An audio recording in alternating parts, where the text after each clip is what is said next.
The big question: how did the arrival of settlers and the U.S. government's actions affect Native Americans living west of the Mississippi River?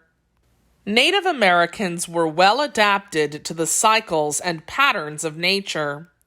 Whether they lived in a small fishing village or a large, sprawling farming society, they learned to survive in harmony with their surroundings. They used wood from trees, but they did not cut down all the trees. They used every part of the buffalo, but they did not kill all the buffalo.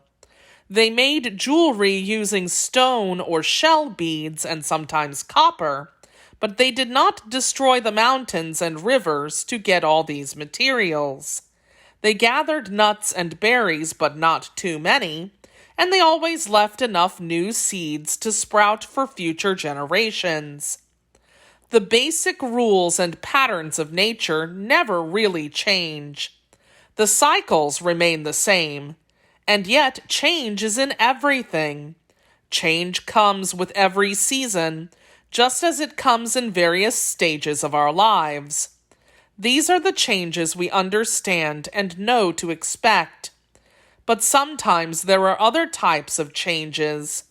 Nobody can predict exactly what the future will bring. Native Americans understood this fact long before they encountered Europeans. Through their myths and spiritual ceremonies, Native Americans gave thanks and praise to nature's helping spirits, the plants, animals, waters, and sunshine. But they also asked the spirits for safety and mercy. They asked to be spared from famine, drought, and war. Most years the people were happy, well-fed, and at peace with their neighbors. But they knew there would also be lean years when the buffalo herds were too thin, or too little rain fell on the corn and bean crops. They knew there would be wars and conflicts with other tribes as well.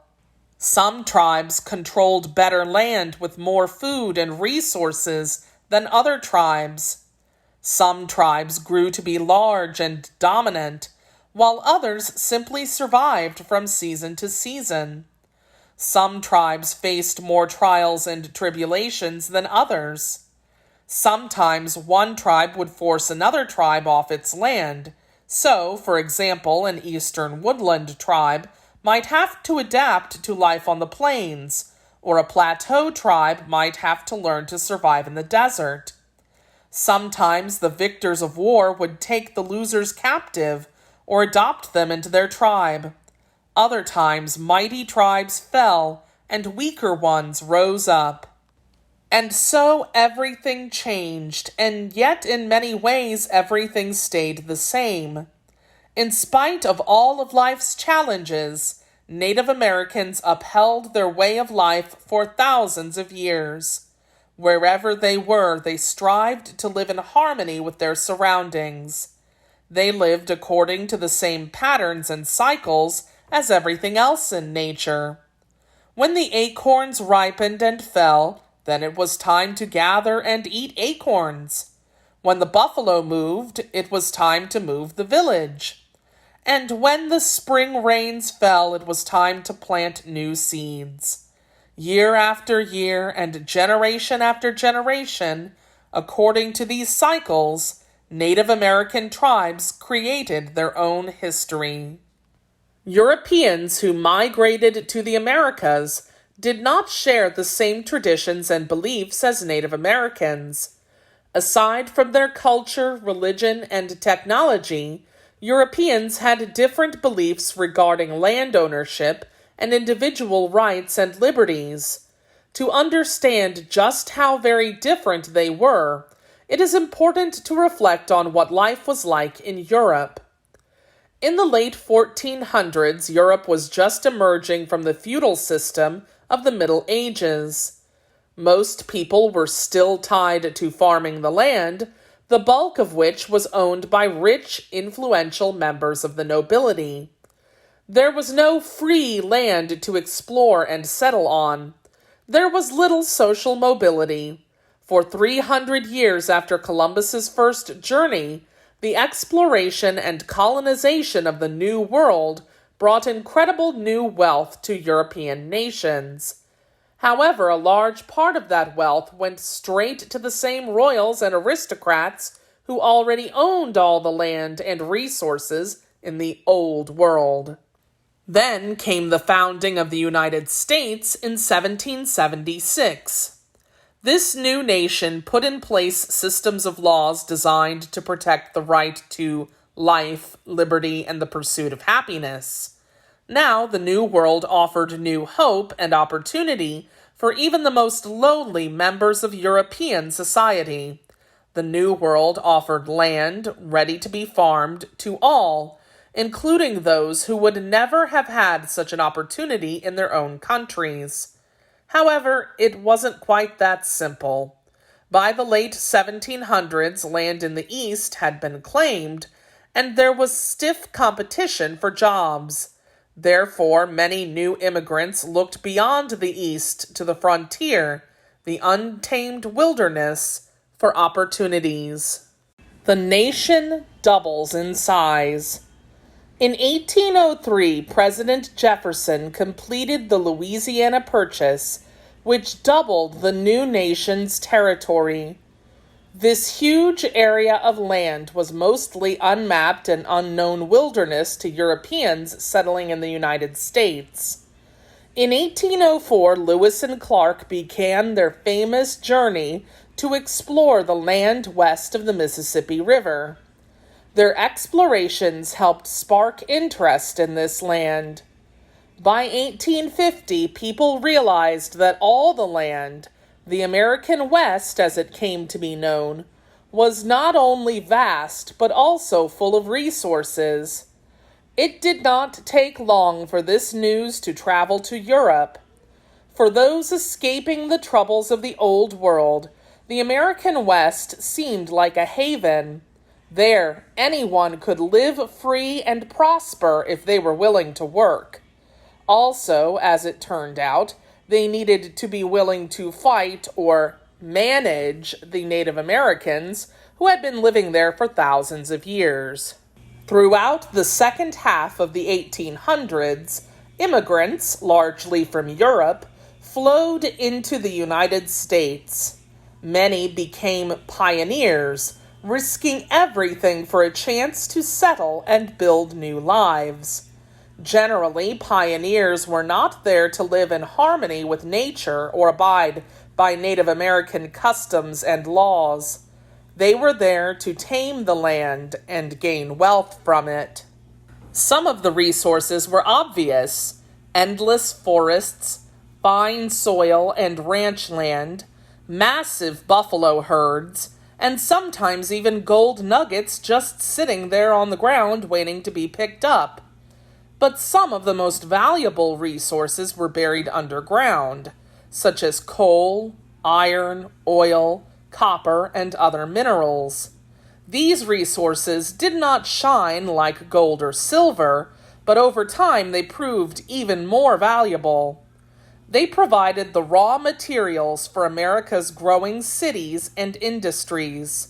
For the people of the United States, the American West was a great treasure trove of land and resources. However, Native Americans had already made this land their home.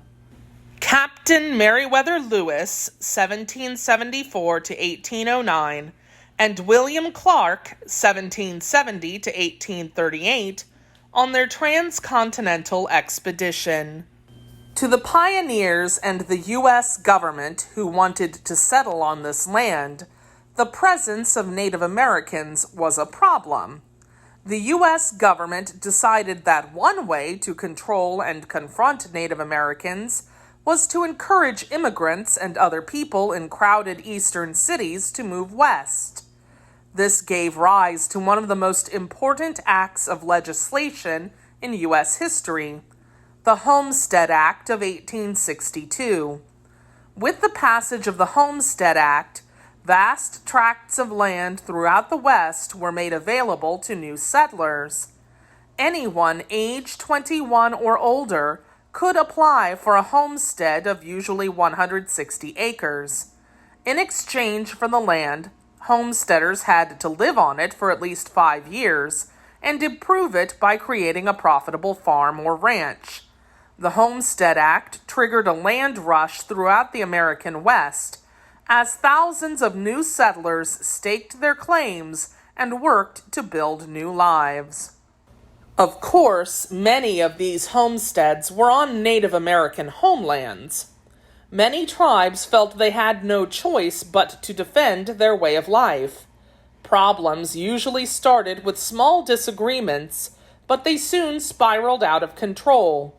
The brutal Sand Creek Massacre of 1864 is an example of this.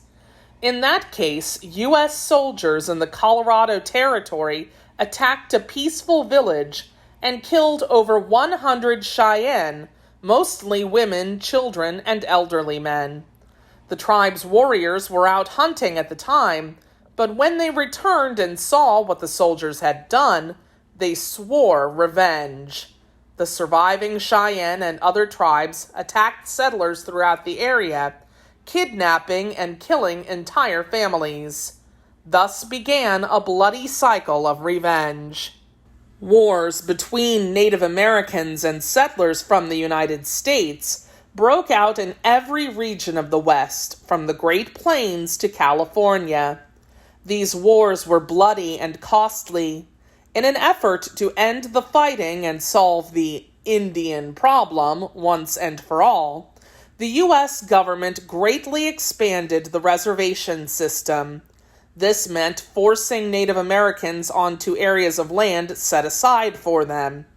This had begun years earlier with the Indian Appropriations Act of 1851. Then Congress set aside money to create reservations throughout what is now Oklahoma, where the Cherokee were forced to move during the Trail of Tears. Most tribes refused to move onto reservations at first, so the U.S. Army tried to force them. The fighting only increased, and the wars became bloodier. This painting, At the Sand Creek Massacre, by Howling Wolf, 1874 to 1875, is part of an important art tradition developed by Plains Indians in the 1800s. After years of war, some tribes managed to make peace treaties with the U.S. government. Instead of moving to distant reservations, individual tribes were allowed to carve out little land reservations in their ancestral homelands. This was the case with some of the stronger, larger tribes.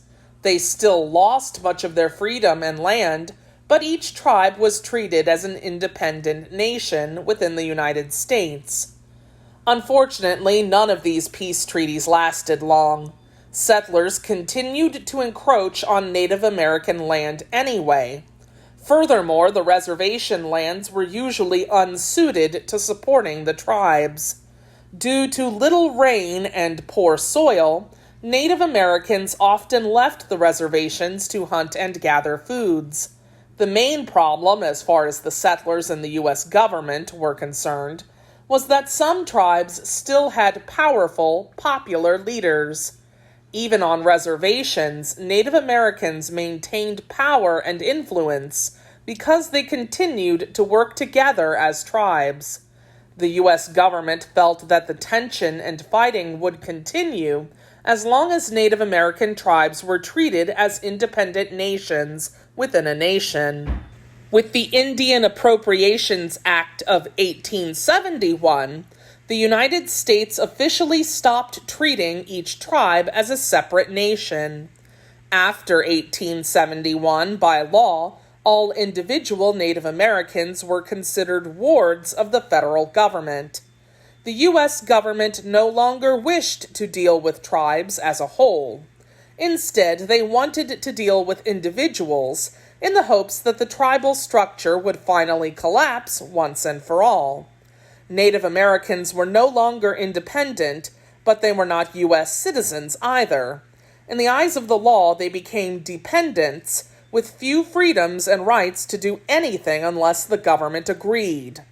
Of course, one act of Congress did not change a structure that had been in place for thousands of years. While some Native Americans decided the only way to survive was to lay down their guns and learn to live according to the laws of the United States, many others refused to give up.